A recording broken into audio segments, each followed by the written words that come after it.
Hello, everyone. This is Kate Stillman with the Yoga Healer podcast and the Yoga Health Coaching podcast. And this month, I have a series going on breaking the stress pattern. So for this episode, this was more for wellness pros, yoga teachers, body workers, holistic practitioners, doctors, nurses, personal trainers, you name it, right? Anyone who's helping other people thrive in body, mind, and spirit. I just wanted to talk a little bit more in depth. If you missed anything in this stress series, I do recommend going back. I'll just tell you quickly what we covered. I went into stress and sleep, stress and digestion, mindset of stress, stress and spiritual growth, and stress and yoga. And I went pretty hardcore into Ayurvedic concepts in each of those, and it ties together as an entire series. So if you missed that series, you can find it on the Yoga Healer podcast.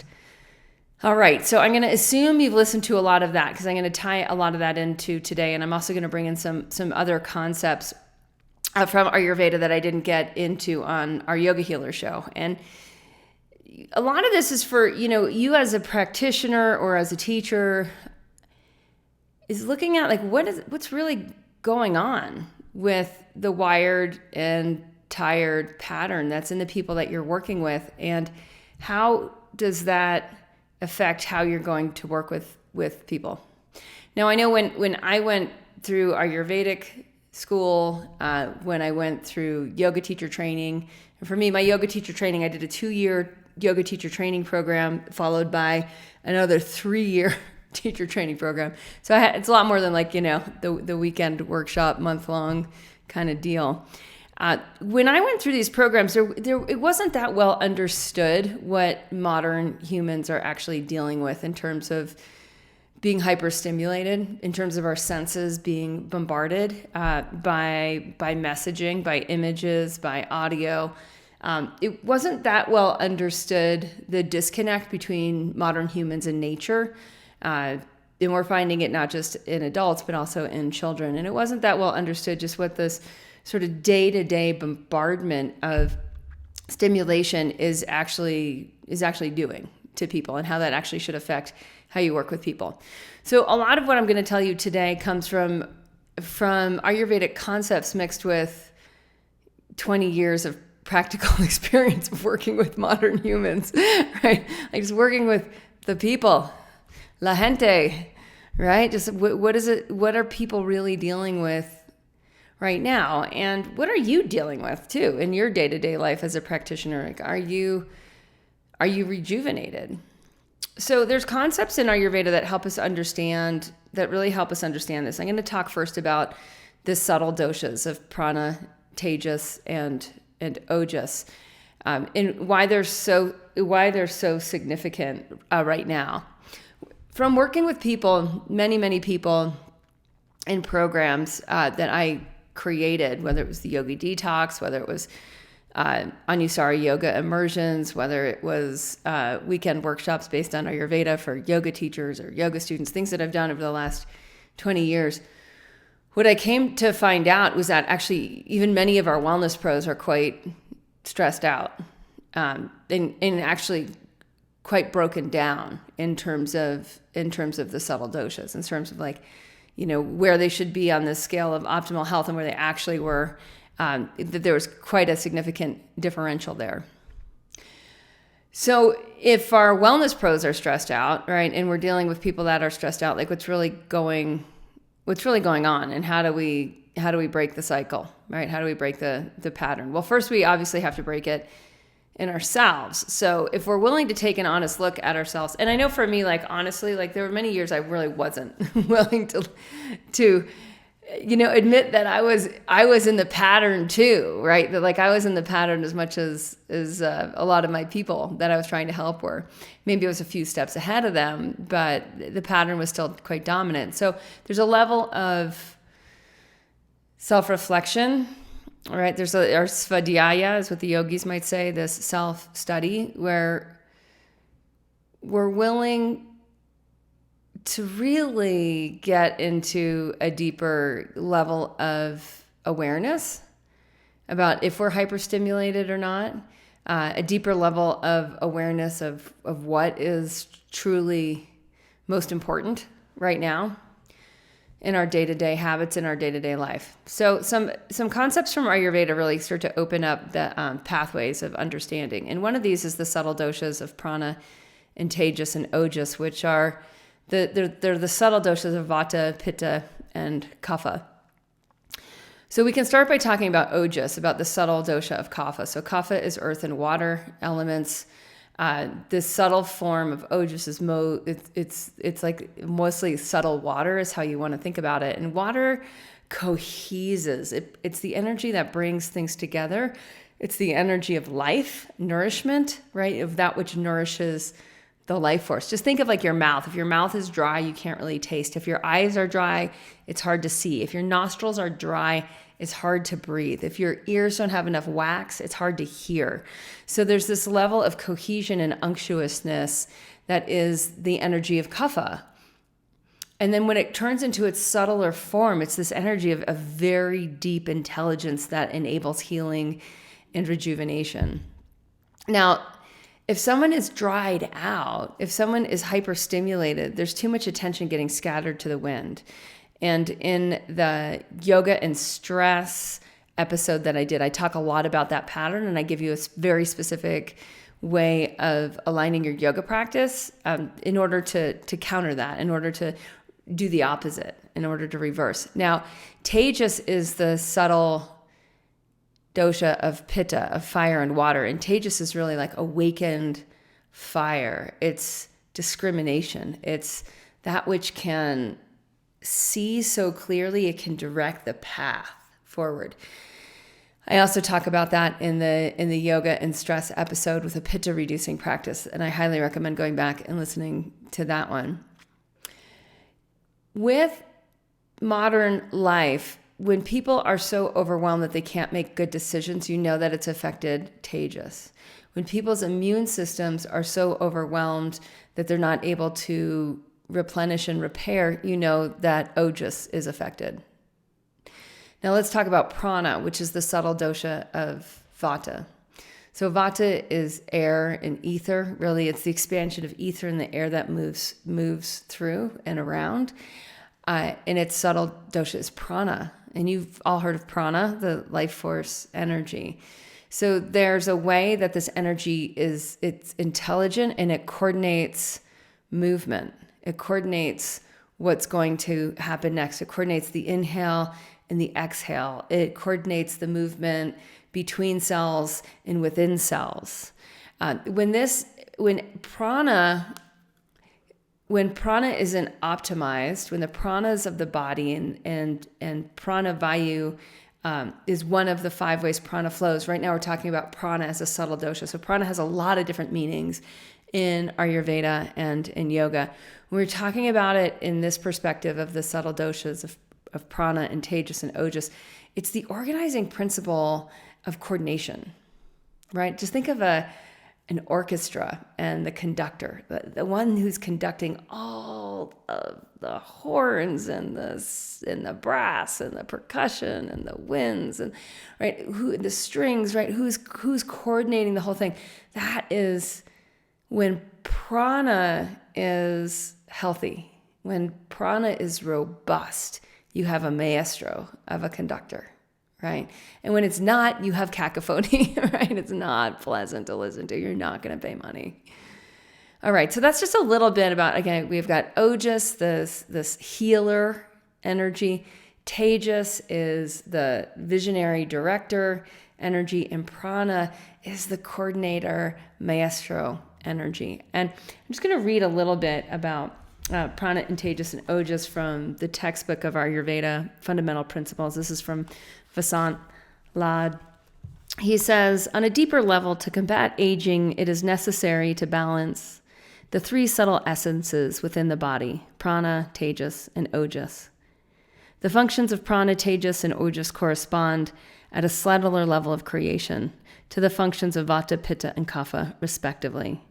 Proper diet, exercise, and lifestyle can create a balance among these 3 subtle essences, ensuring long life. Ojas, tejas, and prana must have functional integrity.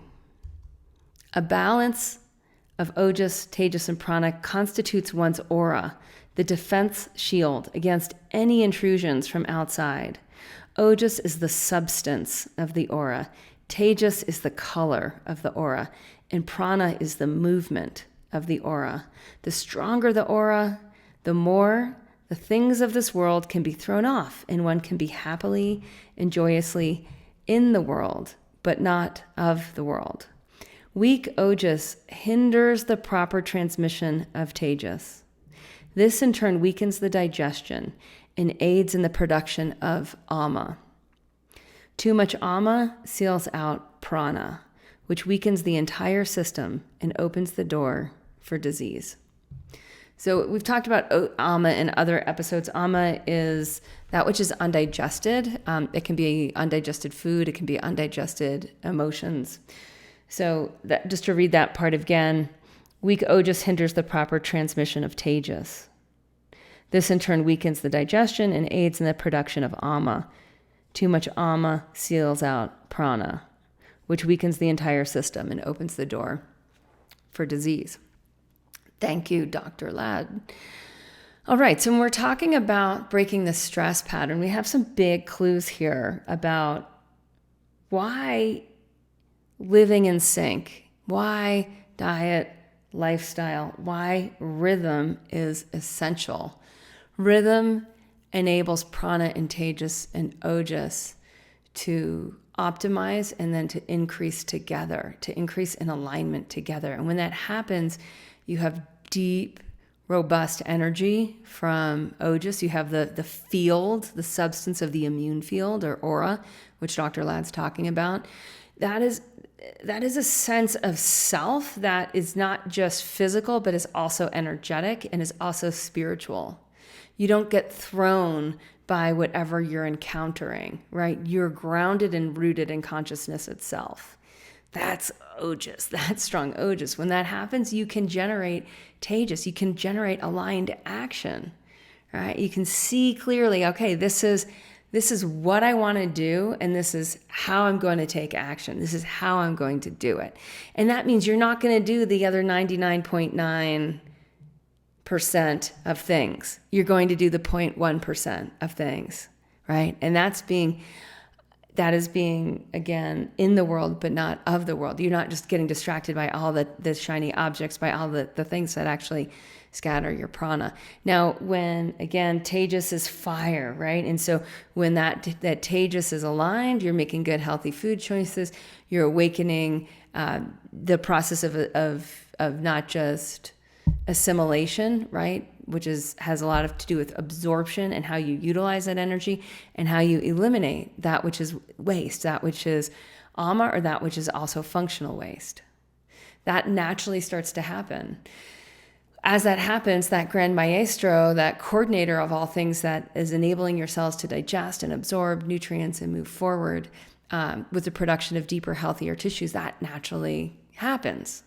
So now let's turn again to stress and talking about when we're talking about breaking the stress pattern, and we're talking about our students coming in wired and tired and the effects of stress on the body, what is actually happening in terms of prana and in terms of tejas and in terms of ojas? So if someone's wired and tired, what that phrase means, and it's very linked to the fight or flight response, right? It's also linked to adrenaline addiction. This is where someone's in a pattern where they can't get deep rest. They're not going through the 4 levels of sleep to get into the deeper sleep rhythm, which is where ojas is being built. Right? That's where that healing energy is possible. They're not able to relax enough to drop in. Now, why does that happen? Well, if you think of prana as stimulation, right? You've got the strings and you've got the horns and you've got the drums and you've got the triangle, and you've got all the things, right? And when you think of all that stimulation, if someone is overstimulated, it's all cacophony. There's not coordinated rhythm that creates music, right? Instead, you have chaos. So if someone's living in a way, like day to day, that they feel like they're moving against time, that time, which is also vata, right, is also movement. Time, if it feels like time is not on your side, but it feels like you're going against time, right? You're going against rhythm. That will end up in that wired and tired pattern. When you go against that rhythm repetitively, not just like once in a while, right? But when like the day-to-day life of yourself or of your clients or students or patients is such that they wake up and they already feel behind, that's a sign that there's ama, right? And again, ama is sealing out prana, right? It's sealing out the higher level of intelligence, of coordinated intelligence, right? That gets actually sealed out, and it creates more confusion. It creates more noise. It creates more chaos. So when someone is hyper-stimulated, maybe it's because they wake up and they check their iPhone or their smartphone, and soon they're in one app and another app and another app and another app, and then they don't have time to sit in silence for a few minutes, or they don't have time to hydrate and sit on the pot and have a full bowel movement before the day gets away. Or they wake up and they're, listening to the news or watching TV or doing something that's bringing in stimulation, right? It's not quiet. And then they're drinking their cup of coffee and they're diving into their email and they're going right for it, right? What happens is this chaos that starts to break. It starts to literally like break down. It reminds me of like sometimes when you work out really hard, your muscle fibers actually break down. It's functional for gaining strength, right? This is like dysfunctional cellular breakdown, where there's a breakdown of the natural intelligence. The noise is blocking out the rhythm. And when you have noise, you can't hear the rhythm. You just hear the old pattern. You hear the old addictive mind, or what the yogis call the samskaras, right? Of like whatever rut you were in yesterday, you now perpetuate today. So the only way to get out of that rut is to actually change the lifestyle, to change the micro habits. Early or later dinner, early to bed, start the day right, breath, body right. All of those things when Dr. Ladd's talking about proper diet, exercise, and lifestyle can create a balance among these three subtle essences, ensuring long life. Like, that's no joke. It's not easy to do, which is why the yoga health coaches coach these habits, right? Is because it's not easy to do. And it's really not easy to do if you're with other people that are wired and tired. Okay, so there's a rhythmic life. We can't hear. There's chaos. And over time, this breaks down our ability to drop into deeper levels of sleep, deeper levels of rest. Now, when that happens, the brain starts to shrink. That's sad, right? When you really think about it, like wired and tired, if we have a society that's wired and tired, if our children and our teens and our young adults are at epidemic levels underslept, right? Which they are, which we know, like that's happening. Their brains are not able to grow. It's so sad. Like, not just does the lack of regeneration happen in adults, but the lack of healthy tissue generation doesn't happen in our children's and our teens and our young adults. And when we look at we look at these screens, these phones, these iPads, whatever it is, more and more screen time has a direct correlation with wired and tired. We're so hyperstimulated but we're exhausted, but we're not able to drop into the deeper and deeper levels of sleep, the deeper levels of rest. Now, one of the functions of prana and tejas and ojas functioning well together is that you get these properly formed, subtle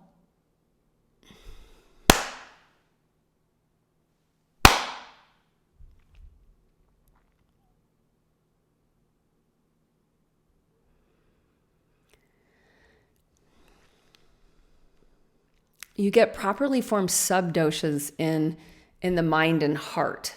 And these properly formed subdoshas are also in Vata, Pitta, and Kapha categories. So you get prana vayu, which is you get inspiration, right? You're an inspired being, awake to your potential. That's healthy pranavayu. You get healthy sadhaka pitta, which is that power of tejas. It's the one who can discern. That's the sadhaka. And it's discerning not just from the mind, but it's discerning from the heart and mind connection. And you get healthy tarpaka kapha, which is the subdosha of kapha that regulates mind and memory. You get memory recall.